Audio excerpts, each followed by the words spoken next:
Say what?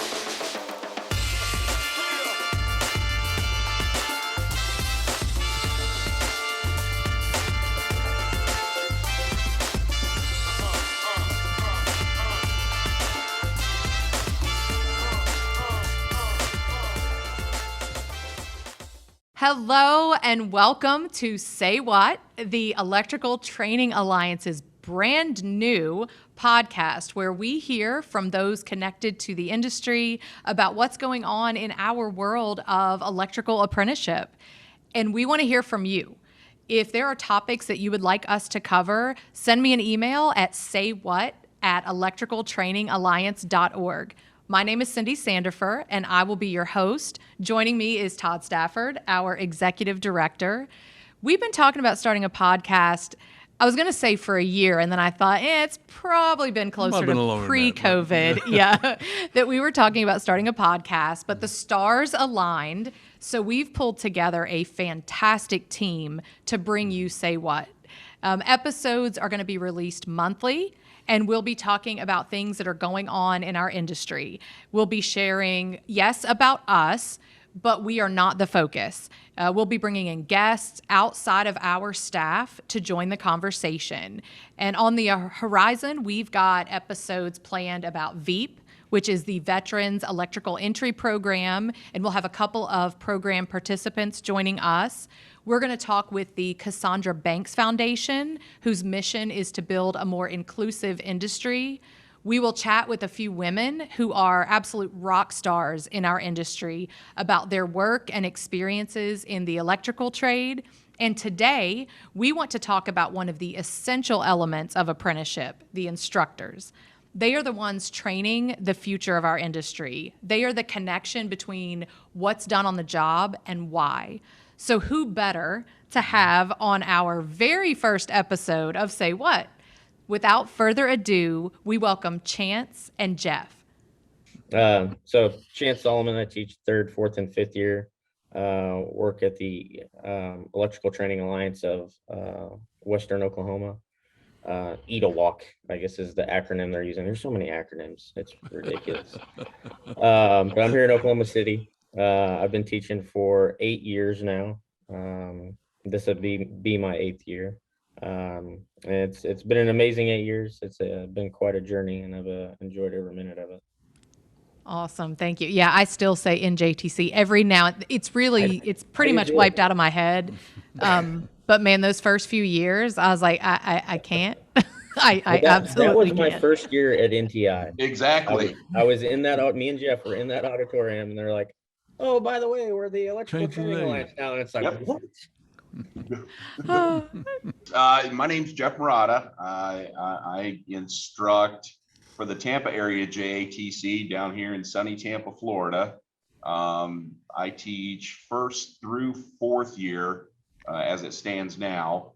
Like Chance, I've been teaching for the past 8 years. Love what I do. Can't say I've had a bad day at work. I've had long days, but never bad days. What's in that cup as you take a drink? Just coffee.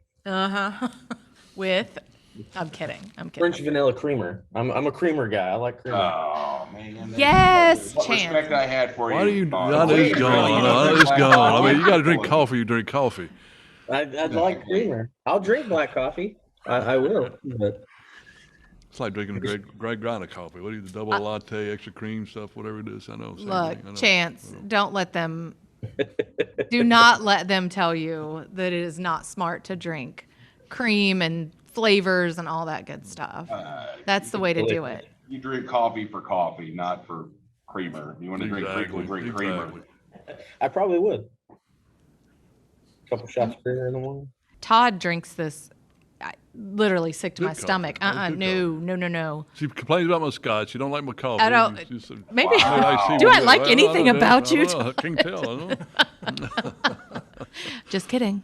So you were both in the military. You both were talking about that. Is that correct? Yes. Okay. So I'm curious, how did you get from, let's say, there to teaching? Like, what caused you to move into that? Chance, I'll let you. Sorry. I'll let you go first. Well, I mean, I guess so. I taught while I was in the Marine Corps. I mean, you do a lot of hands-on training, and I was a radio operator. I can remember giving classes to other battalions and stuff like that on radios. But I didn't really ever think about that as teaching. But when I got out of the Marine Corps, um, it's almost like when you get out of the military, it's almost like getting out of prison. Like you don't have anything. You don't have a job. You don't have, you know, you have like a duffel bag with some stuff in it, and that's it. And so I was like, oh man, I need a job. And so I was talking to one of my buddies, and he was in the apprenticeship, so I ended up getting in the apprenticeship. But I want to say it's probably my second year is when I really wanted to be a teacher. My second year instructor was an amazing guy. He really outside the box, with his teaching methods, and he had me like do a lot of peer-to-peer instruction and do some presentations and stuff in class. And that's kind of when I wanted to start teaching. And at the time we were in night school, and so that seemed very doable.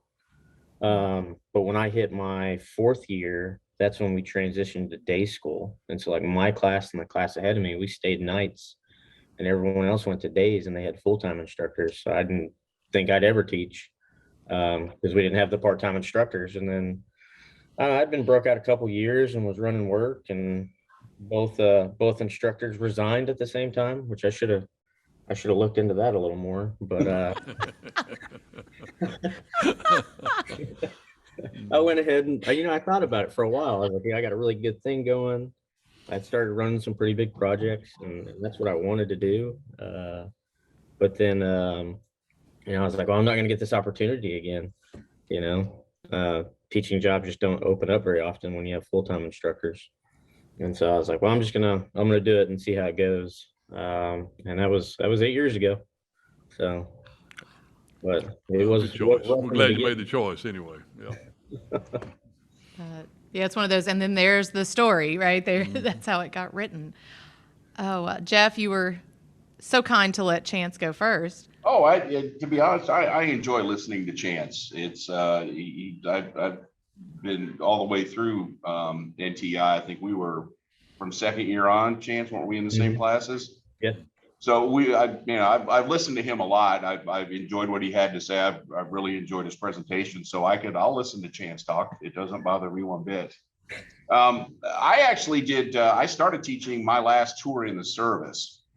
I was a P3 air crewman, and my last tour, I finally took some shore duty, and went into the training squadron and actually went through instructor training. Basically, our 4-year program at NTI, the Navy does it in 5 weeks. It was pretty intense, and then they throw you in the classroom and you start teaching these kids, and it's a great combination of classroom instruction and then hands-on. I think that was actually where I was first introduced to blended learning, because most of our stuff was computer-based.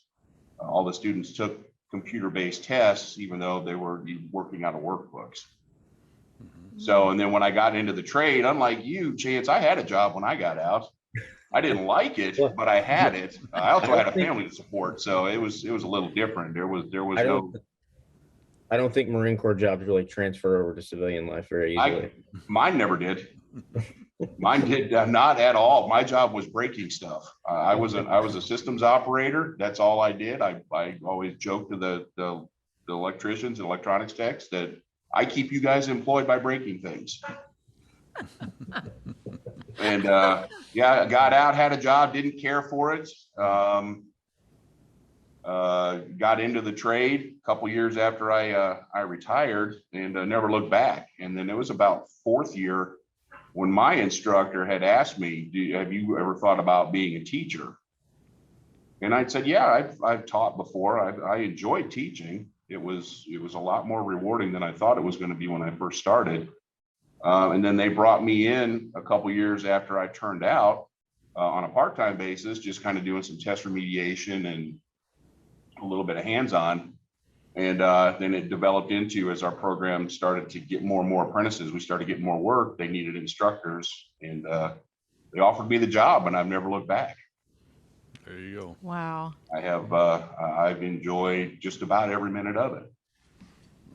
Okay, so you're saying you enjoy it. I'm curious, like your favorite part. Jeff, I'll come back to you on that one, but your favorite part of being an instructor. Is that for Chance or for me? No, that's you. I'm Oh, gonna make you keep talking. seeing the light bulb go off. That aha moment when you see the student actually get it, and he turns right around and he'll look, or he or she'll look and go, I get it. I understand what you're saying now.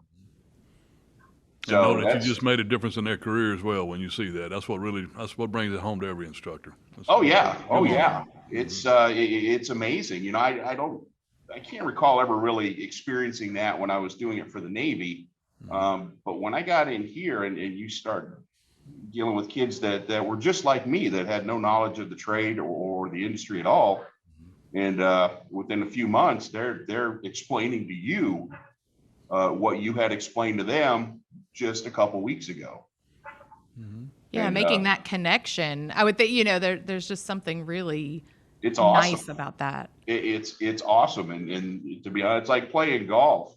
Todd, you have that one swing to get you back on the course again. Oh yeah, that one shot per round, right? You got to play again, no doubt. It's that one moment, that aha moment that gets you coming back to work the next day. I only have one. That's all I get, but that's okay. I'll take the one. Yeah. As a former golfer, I know. Former, he's even smarter. That's what it is. I'm Yeah, that's an expensive hobby there. That's why I don't golf. That's it. I hadn't played in 6 years. I haven't played in 6 years, and I went last week, and it was horrible until like the 5th hole, and then it just all came back all of a sudden. You had a shot, and there's back. You said you had the shot. You had the shot. And I went with someone that's new to golfing, and so at first they were like, "Oh yeah, we're about the same," and I was like, "Well, I'm really rusty. I promise I'm a lot better than this." And we got to that 5th, 6th hole, and they're like, "Oh, well, you are pretty good then." I was like, "I told you, I'm really rusty." You were taking it easy on them, Chance. That was so kind of you. Oh, I was doing all kinds of stuff wrong. Those first couple. So what is it for you, Chance? Like your favorite part? It's the same thing as Jeff. When that light bulb comes on, when I'll teach something, and then maybe it's the next class, maybe it's 6 months from now, but one of the apprentices comes in and it's like, "Hey, remember when we were going over motors?" He's like, "I did some motors the other day, and I totally got it. I understood it." So just knowing that you have that impact, and not just from the apprentice. I had a project manager come to me a couple years ago. I'm always trying to reach out to our training partners, and I got Lutron to come out, and they gave me a bunch of the Vive system stuff, and I put it in the classroom. And I get it from Gray Bar every time I'm doing like a building automation or a lighting essentials class, and we'll upgrade a room in the building. We'll put in occupancy sensors and pico switches and stuff like that. And I had a project manager come to me and told me that my apprentices were running his lighting crew as apprentices because they were the only ones that knew how to do the system because they learned it in class. And so little things like that, it's like, oh man, I really am, I'm not just here wasting, my time and their time. I'm actually making a difference. That's a good deal, buddy. And it only gets better. The longer you teach, the better it gets when you find somebody who's been out 10, 12 years, come back and tell you thank you for doing your job. That's when it gets even better. So yeah, and feeling that connection, like I keep saying connection, but it's just, I went the college route. I have no qualms about that. That was for me. But as a college professor, you're not getting to see that. What you guys experience is this moment of connection where it's, oh, you did this on the job and you're seeing it in the classroom, or vice versa. You learned it in the classroom and now you're putting it into play on the job. And I think that's just one of the beautiful things about what you all get to do, is to really see that and experience it. Okay, you've kind of touched on it, but I think more specifically, is there any moment that stands out kind of as a defining moment in your career as an instructor thus far? We know you've got a much longer career as an instructor ahead of you, but so far, has something stood out for you? Jeff, how about you? Actually, yeah, it was one of the students in my very first group of classes at his graduation banquet. He, as a student, he always came across as the class clown. You know, I'm not real bright. I'm just kind of here. I'm going to be a hippie, grow my hair long, grow my beard. And I go out and I party all the time, and always held a job and always made the grade, but never really, you know, stood out as one of the rock stars in the class. And as soon as he turned out, he drug up and hit the road. He had said he was going to travel, and he traveled, and he came back for his banquet, and actually came up to me and said, "Thank you for everything that I had taught him." And it kind of caught me unaware. I was like, "What?" He goes, "It's amazing what all you taught me that I've now seen out on the road, and it's helped me be a better journeyman. And it's helped me hold jobs out on the road." He goes, "I didn't think about it when I was in class, but he said, thank you." Because there you go. Again, that's why you do it, and we all grow up sooner or later. I can't claim being the best when I started out as well, but we all do get a little mature as we age, which is a good deal. He does. He still emails me. We're friends on Facebook, and we still stay in contact. He's obviously still on the road, but he lets me know what's going on. You know, things that are happening, where work is good, where, you know, contractors are maybe not the best contractors. But we do still stay in touch, and I think he's the only one out of that entire class that I still stay in touch with. I could see why that would be your choice of a moment to look back on and really pinpoint, because you don't always see the evidence right away. I mean, there's people that you've influenced that you haven't even heard back from yet. You right. know, but... Well, I mean, don't get me wrong, Cindy. I've heard from other students, but this was when I was a brand new instructor. Right. And I taught that class I only had them for 2 years. I had them for second year, and I had them for fourth year. You know, which a lot of it was motors in fourth year, and that he came back and told me, you know, thank you. He goes, I get it now, because he was doing it. Right. So, and again, it was when I was a brand new green instructor. That's what really struck me. So I did something right even in the beginning. Yeah. Nice encouragement early on. I mean, that would certainly be helpful. Yeah. Oh, yeah. Chance, what about you? Defining moment? I don't think I have like a one big defining moment. It's always it's a bunch of little moments. You know, like the earlier when I was talking about that project manager and stuff like that. But you know, people call me all the time, ask me questions, just journeyman and stuff like that. And I guess if I could pick one, there was an instructor up here when I was going through the apprenticeship, and he's now on our committee, so he doesn't teach anymore. But this guy's like the code guru. Like, people call him constantly and ask him code questions, and he knows everything. And a couple of years ago, he called me and asked me a question, and wanted to know my interpretation. It's like, oh, I made it. He called me and asked me a question. Like, you've arrived. I must be a good instructor now because he called me. And this guy like sleeps, you know, with his code book under his pillow. Like, he's absorbing it while he's sleeping. Wow, that's learning through osmosis. That is incredible. That's an incredible moment, Chance, to be able to recognize that, okay, this is someone you've probably in some ways looked up to and admired for that. Absolutely. And now to feel that peer-to-peer moment. I mean, that would be incredible, but I agree with you. It's not always one big thing. I think there's a lot of sayings out there, a little cliche, but you know, it's the little things that really are the big things. And so I agree. I think those things that you guys have both talked about that you've experienced throughout, just day to day or week to week, you know, are really often the defining moments, but they're not something big that anybody would be like, ooh, wow. It's important to understand the little moments, because every instructor affects every student, every apprentice that you look at. And those 99% of them are those little moments that the apprentice is going to have you'll never know about. But you've affected them in the right way by being a good instructor. So that's what matters. Sure. And we know it's not all roses and rainbows and unicorns and whatever other beautiful, fluffy things we can think of. I know. So maybe we've got, you know, we're talking to the wrong two people, because everything's always perfect for you guys. But we know you face challenges. And you know, I'm sure you talk to other instructors. You've gone to NTI. You've mentioned that. So what are some of the maybe more common challenges either you've faced or that you know other instructors face? we only have an hour, right? This could take a long time. Okay, I'm going to cap both of you. You have 2 minutes for your response. Steve Anderson, Yeah. 2 minutes or? Oh, yeah. We won't talk about Okay. lengthy responses from our staff, so we'll leave those out. But something that stands out to you, Jeff, maybe that's a challenge. Technology, integrating technology into the classroom. And that was a big leap. Chance, I don't know about you. We were all book-based when I came through. You had that stack of books you got for us every 8 months.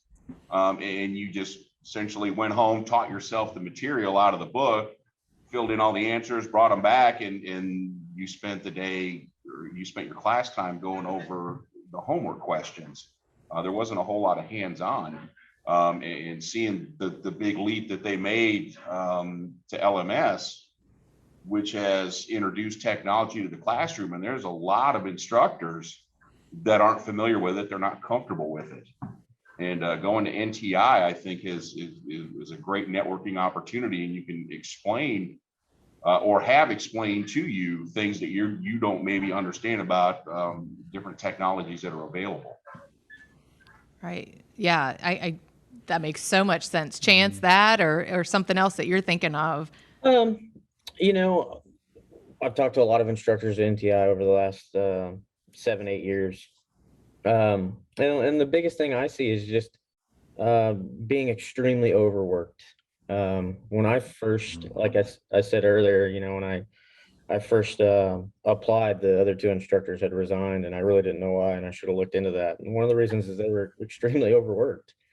We just have 2 instructors for about 150 apprentices.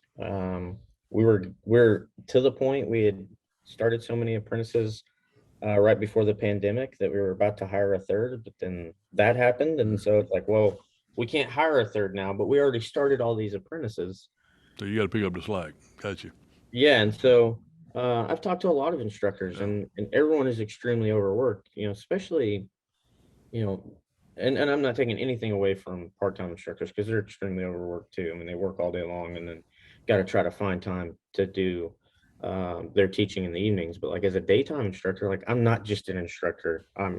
I've got all kinds of day-to-day tasks I have to do. I do all the testing for CWCEs organizing in and journeyman organizing in. I proctor all those tests. I'm the maintenance man around the building. Like, hey, the toilet's broken. Oh, you too. Oh yeah, I see. I told you we all have these problems. So everyone's just extremely kind of understaffed and overworked everywhere, and so that's one of the biggest struggles. And they're just trying to find balance and not get burned out. And that's why I love NTI so much, because like Jeff said, networking, you get to go and talk to other instructors and see that they're facing the same struggles that you're facing. Throughout the year, you're isolated and on this island all by yourself, and really you've got apprentices in front of you, but you can't complain to your apprentices and stuff like that. But when you can get around other peers and like, hey, this is what I've got going on, and yeah, me too, but this is what I did to help with that, and it's just a great experience, and it kind of recharges me every single year. And then I come back and I'm just as overloaded as before, but I'm okay for a little bit. Yeah, well, it does kind of re-energize you for a couple months. Yep. It fades though, and then you got to go back. Yep. You got to keep going back. Yeah, most of our industry don't realize what it takes to be an instructor. They really don't. A good instructor, put it to you that way. And the amount of time and effort you put into it, there's the rewarding of a paycheck is not the only reason why you do it. It is hard work. You are continuously being pushed to do all the maintenance jobs, all the general work you do every day. Yeah, the hours that you're compensated for by no means take care of all of your time. There's no doubt. Mm-hmm. So these guys are just good examples of what most of our instructors are. It's what we do. That's what we do, why we do it, because we love it. Those moments you have of seeing the light bulb comes on is why you're there. And it helps somebody out, and they can see that. Right. Mm-hmm. And I love how, Chance, you were talking about, because everybody's worst is their worst. Yeah. And if we start comparing them, that's different, right? What Todd's saddest moment versus mine, one may seem insignificant, but regardless, it's mine and yours. And thinking to what you were saying about the difference in full-time and part-time, whatever it is your situation, your stress, you're overwhelmed. And I came from a JTC or worked at a JTC that it was part-time instructors. And you saw that where they've been at work all day, most of them in the field. So they're coming in, they're switching gears from that to teaching, and they're trying to find that time. They've got families, many of them. So trying to find that balance of having their own life. They're taking care of, possibly a spouse and children, and then having time to do their prep for school, but then also their work responsibilities, from that full-time job. And then as you've pointed out, what it's like for a full-time instructor and what you're dealing with. And I think, the challenges there, I think it's easy for those of us not instructing, that aren't teaching, to sit back and assume, right, that you've got it easier. Because I think we're all guilty of that, of not seeing that side of things. Right. Unless you've done it, our industry looks at the instructor job, I think you have a cush job. Unless you've done it, then you look at it I and say, couldn't wait a agree minute. more with that. Oh, yeah. I've been plenty of guys, both from my class and then that are just journeymen, either that I've worked with or worked for, coming up, that just seem to think I have this gravy job. Right. And all you do, you show up when you show up. All you have to do is see those kids for 6 hours. Thinking, Yeah, that's all you have to do, right? You have no idea. And I've told a few of them, I would trade jobs with you in a heartbeat. And then what do you mean? I work this and I work all these hours and I'm out here and I'm out there. I'm like, you're doing a job. See, we may be doing our industry a disservice now, because Chance said he became an instructor because he didn't ask why the two left ahead of him. So here we are describing it for everybody. So you might all just let this go, Cindy. We might cut. I think we're going to end here. It was rough in the beginning, but I early on I got a new training director. I was probably a month in from getting hired, and then my training director resigned too. And so it was just me and the other new instructor, and that was it. Our office manager of 30 years retired at the same time. And so it was pretty rough, but I got an amazing training director. And he turned it around, and if he wouldn't have come on board, I don't know if I'd still be here. So your support staff really makes or breaks, your JTC. Yeah, I mean, it's team. I mean, you come down to anything. We could go our industry, any other organization or industry. It's the teamwork, it's the support, the camaraderie, all of that. And yeah, I mean, you've nailed all of this. I think the difference, Todd mentioned it, an instructor versus a good instructor. My kids are fortunate. They've had good teachers, throughout their short careers in whether high school, middle school, or elementary. But, you hear the horror stories of people that do have teachers that are burnt out, and probably rightfully so, or those that are just kind of doing it. You have those that are just doing it to do it for a paycheck. And so I think, as you all are describing, the difference between that instructor that is really devoted and dedicated, whether they're full-time or part-time, so for someone to say, cush job, easy, you're taking the easy route. Those exact words, what I was told when I became an instructor the first time. It's not really what it is. It's more than that. Yeah. So much more. Well, you've both mentioned NTI, and I suppose we've kind of even addressed this, but how does it influence, or how has it influenced thus far, your professional development? Chance? Well, it was a big eye opener that first year I went to NTI. I got hired on late December of the year before, and so I was just kind of fumbling my way through it for 7-8 months, and then I got there and I was like, well, I'm doing everything wrong. Like, I don't even know what I've been doing. These poor guys that I've taught for half a year. So, I mean, the things that I learned at NTI are just invaluable. I don't think I would still be here today teaching if I hadn't gone to NTI. I feel like my classes are better. I'm more prepared. The students get a lot more from my instruction and labs than they would if I didn't have that training. I mean, they say we're all subject matter experts, but we're not instructors. We don't know how to teach. And it doesn't matter how much you know if you don't know how to get that information to the learner. It's pointless. And so I feel like NTI, my career what it is today, and I'd be back out in the field if I didn't have it, because I couldn't do this without it. Right. Jeff, your experience similar? Dealing with a couple thousand other instructors from across the country. What's not to love about that? The networking, the information, troubleshooting, problem solving skills, coping skills that you can get from these other instructors. It's phenomenal.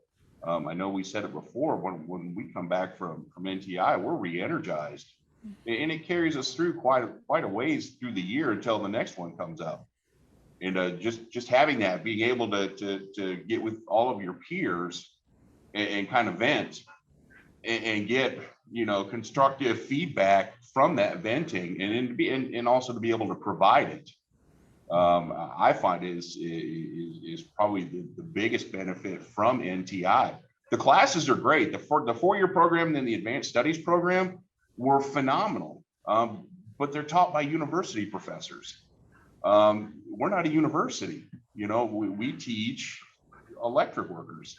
So getting with your peers that do that, I think it's huge, to be able to bounce ideas off of them, both back and forth, to come up with better ways to teach our students. Right. And I want to, for the listeners, we're not trying to, the goal in this, first of all, we did not pay Chance and Jeff to say any of this. Checks in the mail, guys. But really, the point is not to push NTI on anyone. I think from our perspective, this is about support and resource and what you all said. And I appreciate what you said. And again, I think it was from the heart. It was from your experience. So for anyone listening that's been on the fence about NTI, or, whether it be an instructor, committee member, training director, the value in it, we're not looking, this isn't about promoting us. This is about supporting and promoting the local program. Right. Either Chance or Jeff said it, and the key word being coping. And all those mechanisms you just talked about, that's coping. Learning how to adjust the students, your curriculum, technology changes, how you change it, all that's instructors faced with coping with all that every day, and talking to your peers gives you great ideas. How did they solve the problem? How did they communicate to the students? How did they communicate to the training director? All those networking aids that you learn, that's part of coping. And that's one of the biggest benefits of National Training Institute, our NTI. Right. Yeah, I think that's just my feelings. I think independence has its place, but I think we as humans are much better interdependent. And so this offering that opportunity is to me fantastic. All right, so you talked, both of you I think might have mentioned it, but Jeff was talking about technology, that being one of the challenges. So I'm thinking about the CML, which is computer mediated learning. Everyone's hearing it from us, and then we've got a bunch of mixed feelings, but kind of want to get from you all honest, right? This is a podcast, we want honesty. But what do you like about a shift to something like that, and what are your concerns? Because we want to hear those too. So Chance, things you like about the idea of a CML, and what would be some concerns you have? I guess I'll start with things that I think I would like about it. And then again, it's new. I've just heard bits and pieces and things like that. But I think if, just in my day-to-day teaching, students, we'll have a lecture, we'll have, whatever, they'll go home and they've totally forgot what I said 2 weeks ago, and they're trying to do homework and things like that. So having it, right there where they can go back and go through it and get that instruction on their own is nice.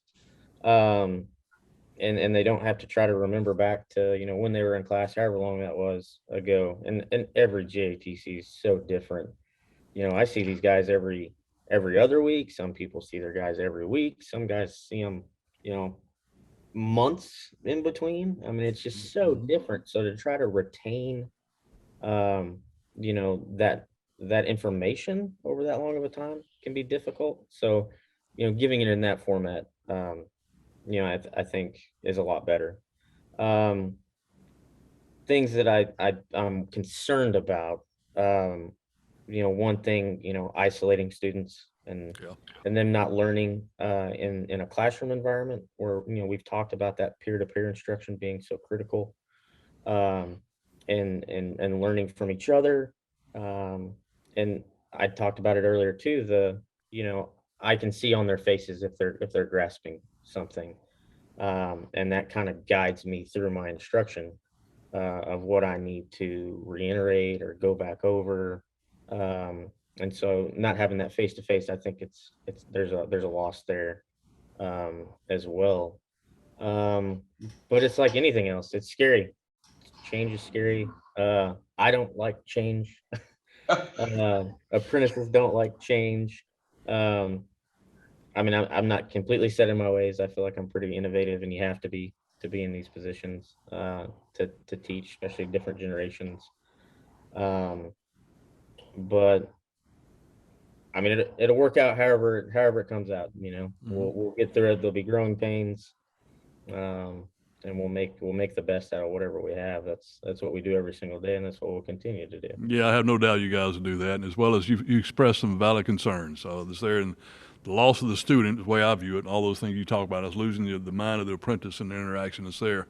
We work on those, and those are valid concerns. We'll always have those in mind going forward. So thank you, Chance, for that. Jeff, what were you thinking about?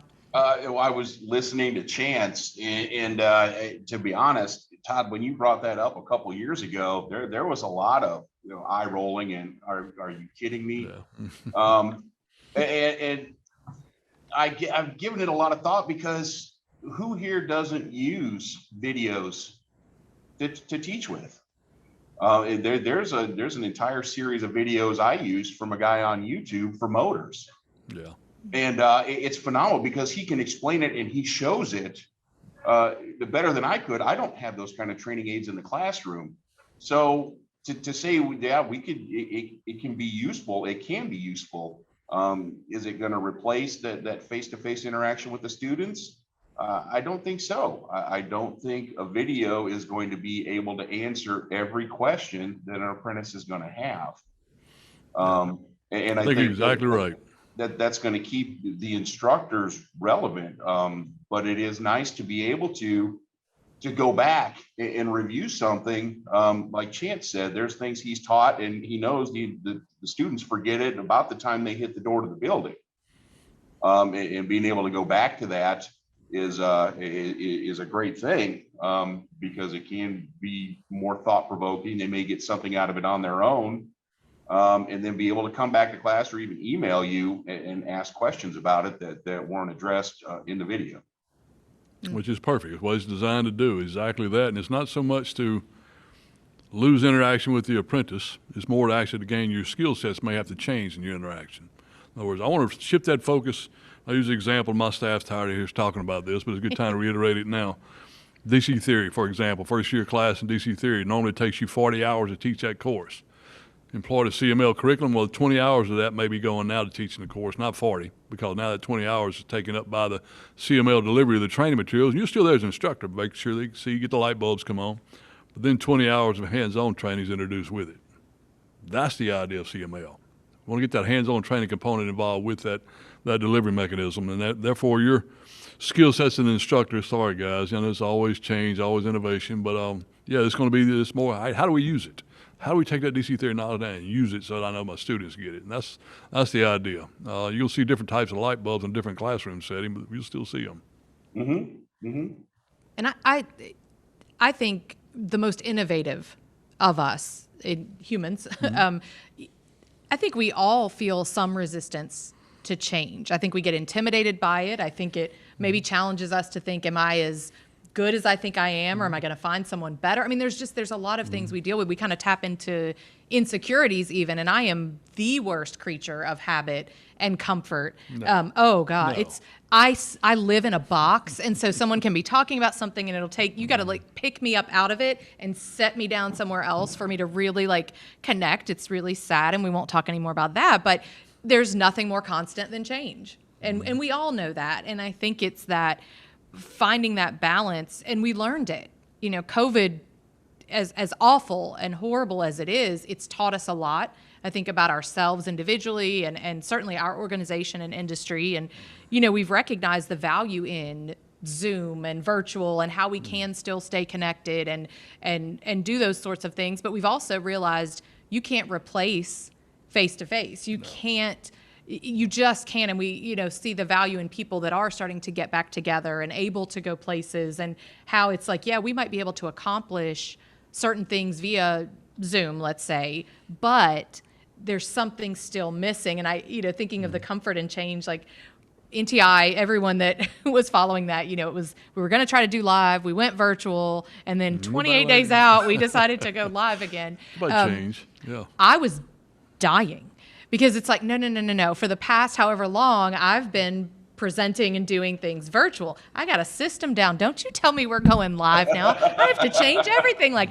I was a little mad. You tell me I can't wear pajamas, like to do this anymore. But again, being there, once I got there, oh wow, I wouldn't have traded having that that moment. And so I think it's life, and I could go through a million examples for me personally, where it's like once you get into something. Last one, being at the JATC, I was at the Knoxville JATC when you ordered first year kit complete. I want to like go to church and say, can I get a witness? I hear my congregation saying amen. So you know how easy that was? We've got how many first years?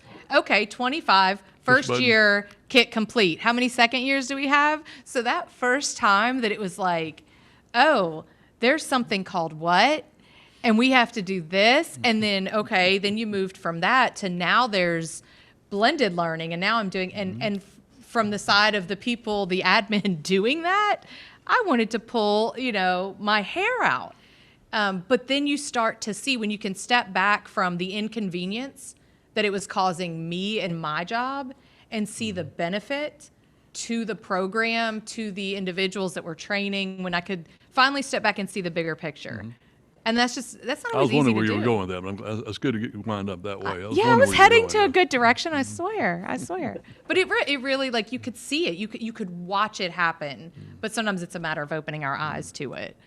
So, so we've talked about NTI, and you guys did something really awesome. And I've heard about it from several people. Right. So would you try to, I guess, do your best to capture the results of the capstone project you did? And that was a part of your advanced studies. And if you want to explain that a little bit more, I'll let you, the two of you, handle that. Whoever wants to go first. Wow. The advanced studies definitely, it was not what I thought it was going to be this year. The first couple of years, it was kind of okay. I understand now. We're going beyond master instructor now and into instructional specialist, which involves maybe designing some curriculum. And it was the first 2 years I thought were preparing us to do that. We were learning about research, how to put together the results of research. Which is not something that we as electrical instructors do a whole lot. I mean, guys maybe up there that work for Utah do that curriculum development, and they're the ones that are putting together all that information into a coherent class. This year, I honestly thought we were just going to get paired up with a PE and help them teach. And I thought, well, I could not go this year, but I would rather just get done with it. Go up there. It's a small group. We can finish up and I can move on to whatever is going to come next year. And Jeremy Dickerson cured me of that illusion really, really quick. Chance, you pipe in here because I know you and I talked about this quite a bit. It wasn't anything we expected. No. I didn't quite know what to expect. I knew that that capstone course was, us co-teaching, and that's what it was for one of our classmates, because there was only 3 of us that showed up. But Jeremy and Tim Ross had other plans for us, and so they tasked us with a qualitative research project. They wanted us to come up with questions to ask of our peers, of the second year students. And they kind of gave us some categories they wanted us to hit, problems that these instructors faced, whether they were in, technology, curriculum, delivery, classroom management, time management, all these different things. Yeah, so, support staff issues. So we got together, Jeff and I, and we came up with interview questions, and then we started interviewing. we quickly found out that we had way too many questions and not enough time to get all this done in a week.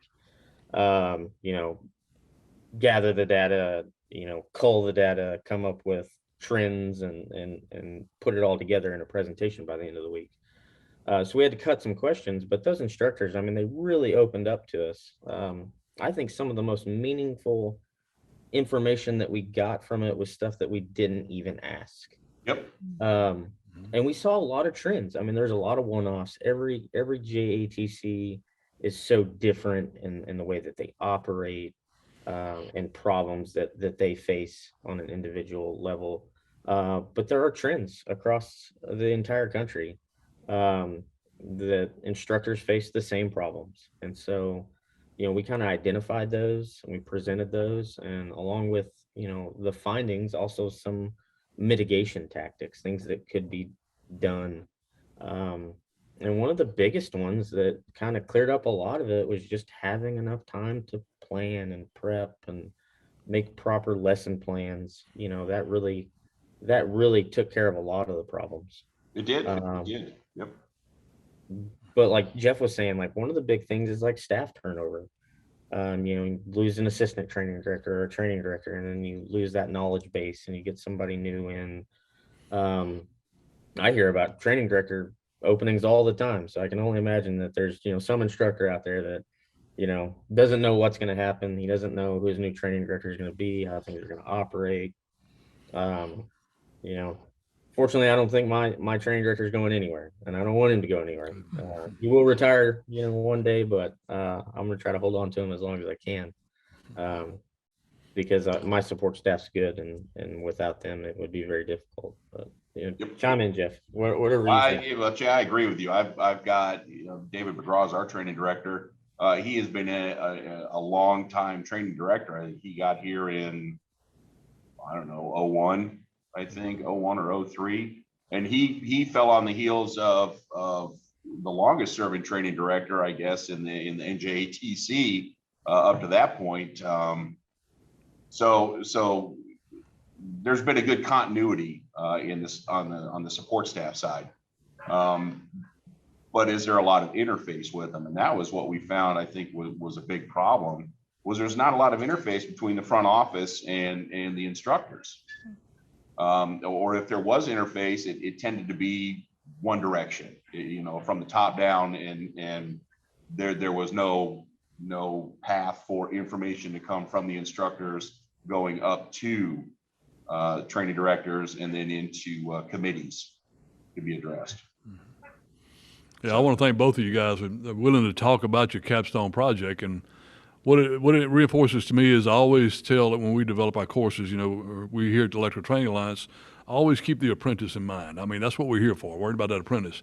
But your capstone project showed us more than that. To me, it really showed me to learn, well, there's some concerns our instructors have that we're not addressing on our level, which we can find better ways to do. So your capstone project, it just didn't work for you and instructors. It also helps us. So thank you both for that. Yeah, it's so important. And communication is something I care about. And I, as we were talking about the CML, I'm thinking, okay, we want to make sure we're communicating out the proper information, making sure we're getting it out there to help people with understanding, and then opening ourselves up for questions, for comments and concerns, because that's how we learn. Seeing the importance of the communication between the training director, the admin staff, the committee, and the instructor, and not having that gap. But there was something that was shared. The results, one of the key findings that I thought was interesting, like of all the concerns that the instructors or their struggles and challenges, there was one thing that they all said, and I hope you all know what I'm talking about. I don't want to say it. I'd rather you say it. But what was the one thing that they all came back and said? Do you know where I'm headed? I think I know where you're heading. It's something that Jeff and I talked about. I think this is what you're talking about. All these struggles that all these instructors had, and things that they dealt with every single day, none of them hated their job. They all wanted to continue teaching. They may be barriers and obstacles, but they were not things that were gonna, in their career. And they still loved teaching apprentices and coming into work every single day. Yeah, that was again, that was one of, and it wasn't a question we asked, but none of these guys said, I'm going to quit this job. You know, I'm going to go back to the field. They all loved or really enjoyed at least what they were doing. And I know coming from an admin side of things at the JTC, to hear they love it. I don't want to be the reason to make them hate it. I don't want to be the reason that you consider quitting. So I think it's so valuable to have that kind of information. Like, these are people that are dedicated and committed. They just need some support. Right. They need to know they're heard, and we all need that. Right. We That's all what need the to know Capstone that. Project said to me, exactly that. So as long as they can be heard and what we're doing to support the instructor in the classroom, yeah, it's about the apprentice, I get it, but it's also about that instructor, finding ways to do that. Absolutely. And I don't think we could tell you enough how much we appreciate your time and doing this. You're busy. We've kind of addressed that and all the things that probably overwhelm you. I'm sure that there's a lot on your list just for today. But it was interesting. I was actually talking to one of my mentors on the way in this morning to the office. And I was actually sharing with him, the things that I'm doing this week. And I said, hey, I want you to know you're one of the main reasons I'm here. That I'm able to be doing what I'm doing, the things that you've put in me, the things you've taught me, the things you drew out of me. And I'm saying that to say, Jeff talked about the one person that came back, and I know there was others, but you were highlighting this one person. And I think, we don't always know the influence. We don't always hear about it. But then, you'll watch, I don't know, awards shows, right? Let's go to awards shows and you'll hear, actors, artists, musicians, say this teacher. Or I remember Mr. So-and-so or Miss So-and-so, and how that person, and whether they went on, whether it's a teacher saying this is why I teach, or if it's someone doing some other field, but saying it was that person and what they put into me that caused me to have maybe the confidence to move forward, or, kind of help spark something that led me on the path I'm on. And I'm just sitting here, listening to the two of you thinking, I don't think you probably have a clue how many people are using your name to say it's because of Chance, it's because of Jeff that I'm here, or I'm able to do this or that, and that they'll go on to who knows, right? I mean, it's limitless where our apprentices can go in their career. And so knowing that you played a part in that. So if you don't hear it enough, I want you to hear it from us, from Todd and I, from the Electrical Training Alliance, how much so. we Thank you. appreciate you and all that you do. Well, it's always nice to hear from the parent organization, especially on this kind of a one-on-one basis, because Todd, when you talk to us, it's typically in that big auditorium. Right. It's good to see you here now face to face and tell you thank you. That means a lot to me as well. So you guys are where it happens, and I know that. So thank you again. Yeah, and I feel challenged for us to do to do that, to make sure we're communicating our thanks more, to you all. So thank you. I feel like I would have to say it 100 times to even do any kind of good. But really, really appreciate not just your time here, but what you do every day. It's well, like I said, it's rewarding, because even my training director told me we never, no instructor takes that job chasing money. Yeah. It's How true. That wasn't the first choice. Something else. Right. All right. What a great first episode of the brand new podcast. So at the end of each episode, we are going to share our takeaway, or rather our say what moment. And when we think of a what, we think power and energy. And so that's what we'll be sharing with you. What stood out as powerful and energizing from the episode? So Todd, what stood out to you from the conversation today? Well, you think about our instructors and who we have teaching apprentices in our classes, how powerful that is. There's a lot of motivation there. There's a lot of commitment, dedication to succeed and teach our apprentices their career pathway, and seeing their passion. All that's pretty powerful.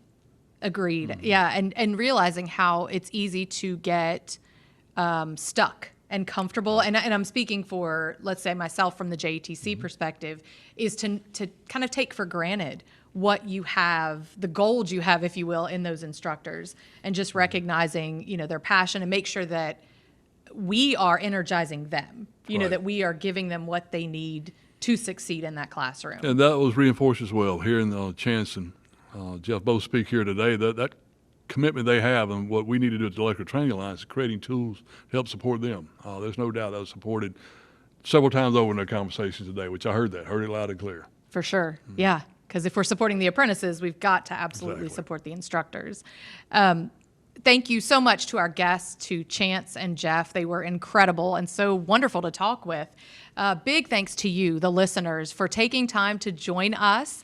Just a reminder that we want to hear from you. So if there are topics that you'd like us to talk about and to cover, just send an email to me, and you can do that at saywhat@electricaltrainingalliance.org. Our next episode is going to be in November, and we are going to be talking about VEEP. It's going to be, we've got Veterans Day in November, so it seemed quite appropriate. And that's the Veterans Electrical Entry Program. I get stuck on that one. Chancellor like us saying this as well. It's also Marine Corps birthday, so in November. So you got to both. Perfect. Yeah, perfect month for this. So until next month, stay connected with us through our newsletters, our blog posts. Be sure to follow us on social media, subscribe to our podcast, and share it with someone. Until then, we ask that you stay powered up, and we will see you next time.